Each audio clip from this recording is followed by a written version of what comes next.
नमस्कार दोस्तों। आज हम लोग राज्य व्यवस्था के एक महत्वपूर्ण चैप्टर को पढ़ने जा रहे हैं जिसका नाम है भारत का संवैधानिक विकास। तो आज हम लोग का महत्वपूर्ण टॉपिक है भारत का संवैधानिक विकास।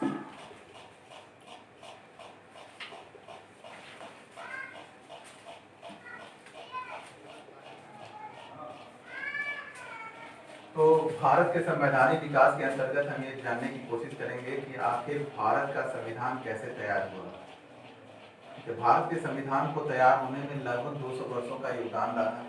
ठीक है, इसके लिए हम थोड़ी सी इतिहास को जानना चाहेंगे और इतिहास को जब हम पीछे चलेंगे तो यूरोपियों के आगमन पर चलेंगे कि यूरोपियों का आगमन कैसे हुआ। तो पूरी हिस्ट्री तो हम नहीं जान सकते इसमें, क्योंकि हम राज्य व्यवस्था को पढ़ रहे हैं। तो इसके अंतर्गत ये जान लें कि यूरोपियों का आगमन जो हुआ लगभग 16वीं शताब्दी में शुरू हो गया। वास्को डी गामा के आने के साथ शुरू हो गया और यहाँ पर जो है अन्य अपने प्रतिद्वंदियों को पछाड़ते हुए अंग्रेजों ने अपने प्रभुत्व को भारत में स्थापित कर लिया। और भारत पर जब अंग्रेजों का आगमन हुआ तो अंग्रेजों ने भारत में 3 महत्वपूर्ण क्षेत्रों को कवर कर लिया जिनमें महत्वपूर्ण थे, ठीक है, मुंबई, मद्रास और कोलकाता। अर्थात इन तीनों को उन्होंने प्रेसिडेंसी नगरों की संज्ञा दी। अब हम जान लेते हैं कि किस प्रकार से इन तीनों नगरों को उन्होंने कैप्चर किया। तो मद्रास को सर्वप्रथम उन्होंने, ठीक है, पट्टे पर लिया। चंद्रनगर के राजा से मद्रास को उन्होंने पट्टे पर ले लिया और मद्रास नगर की नींव डाल दी। तो पहला उनका महत्वपूर्ण जो है प्रेसिडेंसी था मद्रास। तो मद्रास को स्थापित उन्होंने पट्टे के रूप में लिया और उसको डेवलप कर दिया। दूसरी महत्वपूर्ण उनकी प्रेसिडेंसी थी बम्बई। तो बम्बई एक टापू था और बम्बई पर पुर्तगालियों का कब्जा हुआ करता था। 1661 ईस्वी में बम्बई के राजा चार्ल्स का विवाह जो है पुर्तगाल की राजकुमारी कैथरीन से होता है, जिसके फलस्वरूप पुर्तगालियों ने बम्बई टापू दहेज के रूप में प्रदान कर देते हैं अंग्रेजों को और अंग्रेजों ने उस बम्बई टापू को डेवलप करके एक अपना प्रेसिडेंसी नगर बना लिया। तीसरे की बात करते हैं कि कोलकाता की स्थापना कैसे अंग्रेजों ने किया।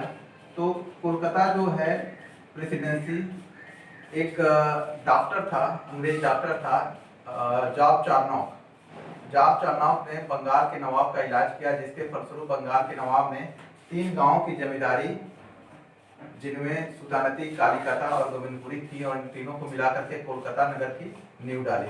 तो इस तरह से आरंभ में अंग्रेजों ने, ठीक है, 3 प्रेसिडेंसी नगरों की स्थापना कर ली। तो अब इन 3 प्रेसिडेंसियों का प्रशासन वो कैसे चलाते थे, क्योंकि ईस्ट इंडिया कंपनी एक व्यापारिक कंपनी थी। तो व्यापारिक कंपनी होने के कारण ईस्ट इंडिया कंपनी ने एक सिस्टम डेवलप किया था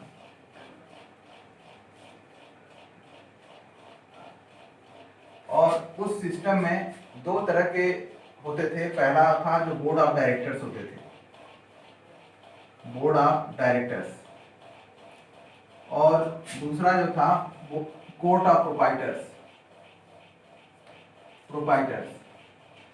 तो जो बोर्ड ऑफ डायरेक्टर्स का चीफ होता था, बोर्ड ऑफ डायरेक्टर्स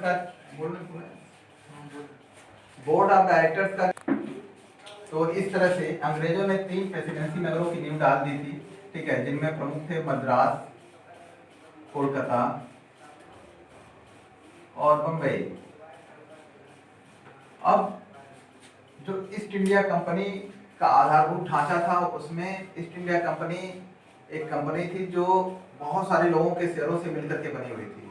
उस शेयर धारकों में जो सर्वाधिक अंशदाता थे वो बोर्ड ऑफ डायरेक्टर्स के मेंबर होते थे, और जो निचले तबके के अंशधारक थे वो कोर्ट ऑफ प्रोपाइटर्स के होते थे।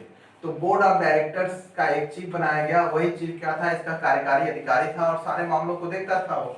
तो बोर्ड ऑफ डायरेक्टर्स ने इन तीनों प्रेसिडेंसी नगरों में एक-एक गवर्नर नियुक्त किया था। तीनों में एक-एक गवर्नर हुआ करते थे और यही गवर्नर जो है यहाँ का व्यापारिक प्रतिष्ठान को संभालने का कार्य करते थे। अब हम आते हैं आगे की कहानी। तो आगे की कहानी में जो है कोलकाता से शुरू होती है, जहां पे कोलकाता का नवाब जो है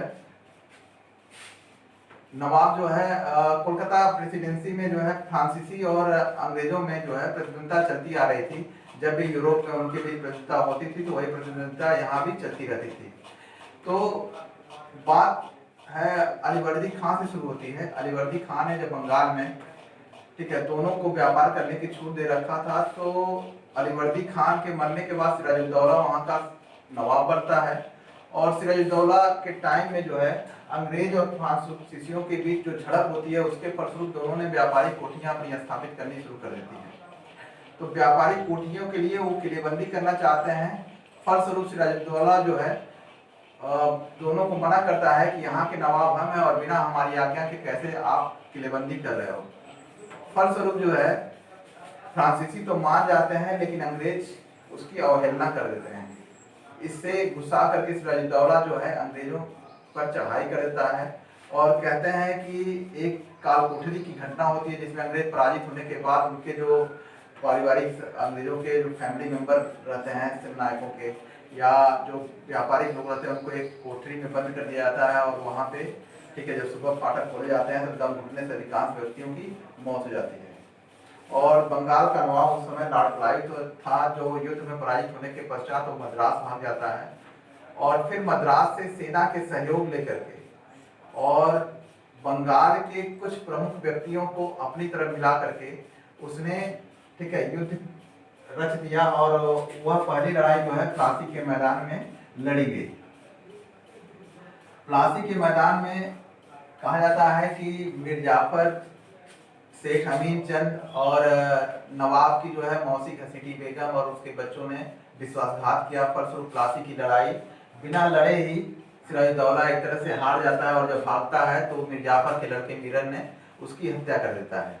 तो इस तरह से 1757 में जो प्लासी की लड़ाई हुई, इसमें अंग्रेजों की विजय हुई और इस विजय ने भारतीय इतिहास को बदल करके रख दिया। सिर्फ अब जो है मीर जाफर को क्लाइव जो गवर्नर था वो नवाब बनाता है और क्लाइव के कारण क्या होता है कि वो सिर्फ नवाबी उसके हाथ में रहती, बाकी व्यापारिक जो भी हिस्से रहते हैं वो अंग्रेजों के हिस्से में आ जाते हैं और इस तरह से मीर जाफर सिर्फ कठपुतली साबित होता है। बंद करना यार, लंबा नहीं हो रहा है, ज़्यादा खींच जा रहा है। तो प्लासी के युद्ध क्लाइव ने अपनी कूटनीति के द्वारा जीत लिया और इस तरह से मीर जाफर उसका एक कठपुतली रह गया। अब इसके बाद बंगाल में एक शोषण शुरू होता है। क्लाइव बंगाल का अत्यधिक शोषण करने लगता है और मीर जाफर से समय समय पर इतने पैसे की डिमांड करता है कि मीर जाफर को लगता है कि वह अब देने में असमर्थ हो गया। फलस्वरूप क्लाइव को लगता है कि मीर जाफर अब हमें हमारी पूर्ति नहीं कर सकता, तो वह मीर जाफर की जगह जो है मीर कासिम को बंगाल का नवाब बनाता है। अगर हम इतिहास को खंगाले तो ये लगता है कि सिराजुद्दौला, मीर जाफर और मीर कासिम में सर्वाधिक योग्य जो था मीर कासिम था और अंग्रेजों की चाल को अच्छी तरह से भांपता था। इसी कारण वह जो है बंगाल, अपनी राजधानी बंगाल से हटा करके बिहार में लेकर के चला आता है और मीर कासिम ये जानता था कि अगर अंग्रेजों के नज़रों में रहेंगे तो शायद हम उसका मुकाबला नहीं कर पाएंगे और हम भी शोषण की मीर जाफर की भांति उसके उनके शिकार बन जाएंगे। लेकिन जब वो अपनी राजधानी को बदलता है, बिहार लेकर के आता है, तो अंग्रेजों को उसकी चाल का पता चल जाता है, क्योंकि वह यूरोपीय पद्धति पर अपने सैनिकों का प्रशिक्षण देना शुरू कर देता है। अंग्रेज व्यापारियों के बराबर छूट भारतीय व्यापारियों को भी दे देता है और इससे व्यापारी वर्ग अंग्रेजों का जो था वो नाराज हो जाता है और शिकायत करता है गवर्नर से। फलस्वरूप जो होता है कि मीर कासिम को हटा करके फिर से मीर जाफर को नवाब बना देता है, जिसके कारण मीर कासिम जो है भाग करके अवध के नवाब शुजाउद्दौला के यहाँ आता है, जहाँ उसकी मुलाकात शाह आलम द्वितीय से होती है और इस तरह से ये तीनों आपस में विचार विमर्श करके कहते हैं कि अब ये जरूरी हो गया है कि भारत से अंग्रेजों को बाहर किया जाए। और यह तय होता है कि तीनों की सम्मिलित सेना बक्सर के मैदान में अंग्रेजों का मुकाबला करेगी और इस तरह से इन तीनों की सम्मिलित सेना हेक्टर मुनरो के नेतृत्व वाली अंग्रेजी सेना से बक्सर के मैदान में भिड़ती हैं। हेक्टर मुनरो अकेले इन तीनों सेनाओं को पराजित कर देता है और इस तरह से अब ये लगने लगता है कि भारत में अंग्रेजों का मुकाबला कोई नहीं कर सकता, क्योंकि खुद मुगल बादशाह शाह आलम द्वितीय भी पराजित हो चुका था। बक्सर के युद्ध में मुगल बादशाह से बदला लेने के लिए इलाहाबाद की संधि की जाती है और एक अलग इलाहाबाद की संधि शुजाउद्दौला से की जाती है और फलस्वरूप शाह आलम द्वितीय से उन्हें बंगाल के राजस्व अधिकार प्राप्त हो जाते हैं और बहुत सारे उपहार तो मिलते ही मिलते हैं। बक्सर के युद्ध ने बंगाल को बिल्कुल ही बदल दिया, जहां पर अब दो तरह के अधिकार हो जाते हैं। एक निजामी अधिकार जो नवाब के पास होते हैं और वह मीर जाफर के पास रहता है, और एक राजस्व संबंधी अधिकार जो अंग्रेजों के हाथ में चला आता है। और इस तरह से 1764 ईस्वी के बक्सर के युद्ध के साथ बंगाल का शोषण शुरू होता है। और इसी तरह से बंगाल वालों का एक दुर्भाग्य ये रहता है कि 67-68 के आसपास एक भीषण अकाल पड़ता है जिसमें लाखों आदमी मारे जाते हैं। और कहा तो ये जाता है कि जब टैक्स नहीं दे पाते हैं तो पशुओं के चारों को कटवा करके टैक्स अंग्रेज वसूल लेते हैं। तो इस तरह की शोषण की बातें जब अखबारों के माध्यम से या विदेशी अखबारों के माध्यम से इंग्लैंड पहुंचती हैं तो इंग्लैंड संसद में इसकी खूब चर्चा होती है, जहां पर कुछ विपक्षी सांसदों ने सरकार को घेरने का काम करता है। कहता है एक सभ्य राष्ट्र के द्वारा किसी राष्ट्र पर इस तरह का शोषण करना काफी अन्यायपूर्ण है। अब यह आवश्यकता महसूस की जाने लगी कि अब कंपनी पर नियंत्रण लगाया जाना चाहिए, और इसको लेकर के ही सन 1772 ईस्वी में रेगुलेटिंग एक्ट आता है जो भारतीय संविधान की नींव कही जाती है। तो अगला हमारा जो टॉपिक होगा वो 1772 के रेगुलेटिंग एक्ट से शुरू होगा। धन्यवाद।